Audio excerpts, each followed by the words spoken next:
हमारे यूपी के एटा में एक मंदिर की खोज हुई है। ये मंदिर एटा के बिलसड़गढ़ गांव में आर्कियोलॉजिकल सर्वे ऑफ इंडिया यानी एएसआई की खुदाई में मिला है। इस मंदिर के बारे में बताया जा रहा है कि ये मंदिर गुप्त काल में बना हुआ है और लगभग 1500 साल पुराना है। इस मंदिर के इतने पुराने होने के पीछे साक्ष्य मिले हैं कि इस मंदिर के शिलालेखों पर सांख्य लिपि का इस्तेमाल किया गया है और जानकार बताते हैं कि सांख्य लिपि एक अलंकारिक और प्राचीन शैली की लिखावट है जिसका इस्तेमाल 4वीं से 8वीं शताब्दी के बीच नाम और हस्ताक्षर के लिए होता था। एएसआई के अनुसार इस मंदिर में सांख्यलिपि में राजा महेंद्रादित्य के नाम का भी जिक्र है जो गुप्त वंश के शासक कुमारगुप्त प्रथम का नाम था। जैसा कि हमने मध्यकालीन इतिहास में पढ़ा है कि कुमारगुप्त प्रथम ने 5वीं शताब्दी के दौरान 40 साल तक शासन किया था और उनके शासन का क्षेत्र मौजूदा उत्तर मध्य भारत का ही इलाका था।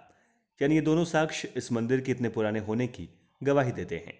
एटा के जिस बिलसड़गढ़ गांव में ये मंदिर मिला है ये 1928 से ही एएसआई के संरक्षित क्षेत्र में आता है। इसकी पहचान महत्वपूर्ण गुप्तकालीन साइट के रूप में है। इससे पहले भी यहाँ पर नक्काशीदार खंभे और लघु मानव मूर्ति मिल चुकी है। इस मंदिर की खोज के बाद हमारे यूपी में कुल 3 गुप्तकालीन मंदिरों की खोज हो चुकी है। इससे पहले सिर्फ 2 गुप्तकालीन संरचनात्मक मंदिरों का पता चला था। इनमें पहला देवगढ़ का दशावतार मंदिर और दूसरा कानपुर देहात का भितरगांव मंदिर शामिल है। आइए अब आपको बताते हैं गुप्तकाल के बारे में और ये भी समझते हैं कि गुप्तकाल को कला और साहित्य के विकास की दृष्टि से स्वर्ण युग क्यों कहा गया। गुप्त साम्राज्य के काल को इंडिया का गोल्डन पीरियड माना जाता है। दरअसल ये वो काल था जिसमें शासन, प्रशासन और अर्थव्यवस्था के साथ साथ विज्ञान, साहित्य, धर्म व दर्शन के साथ ही ललित कला के क्षेत्र में व्यापक आविष्कार हुए। इतिहासकारों के अनुसार गुप्त साम्राज्य की शुरुआत मौर्य काल के बाद 275 ईस्वी के आसपास से मानी जाती है। श्रीगुप्त ने 3री शताब्दी ईस्वी में गुप्त राजवंश की स्थापना की और महाराज की उपाधि धारण की। इसके बाद घटोत्कच, चंद्रगुप्त, समुद्रगुप्त, चंद्रगुप्त द्वितीय, कुमारगुप्त प्रथम और स्कंदगुप्त जैसे महान शासकों ने गुप्त काल के दौरान शासन किया।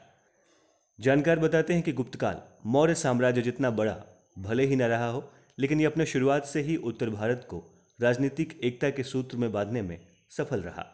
गुप्त काल में ही लौकिक साहित्य और धार्मिक साहित्य की रचना में व्यापक प्रगति हुई और रामायण व महाभारत जैसे महाकाव्य इसी काल में आकर पूरे हुए।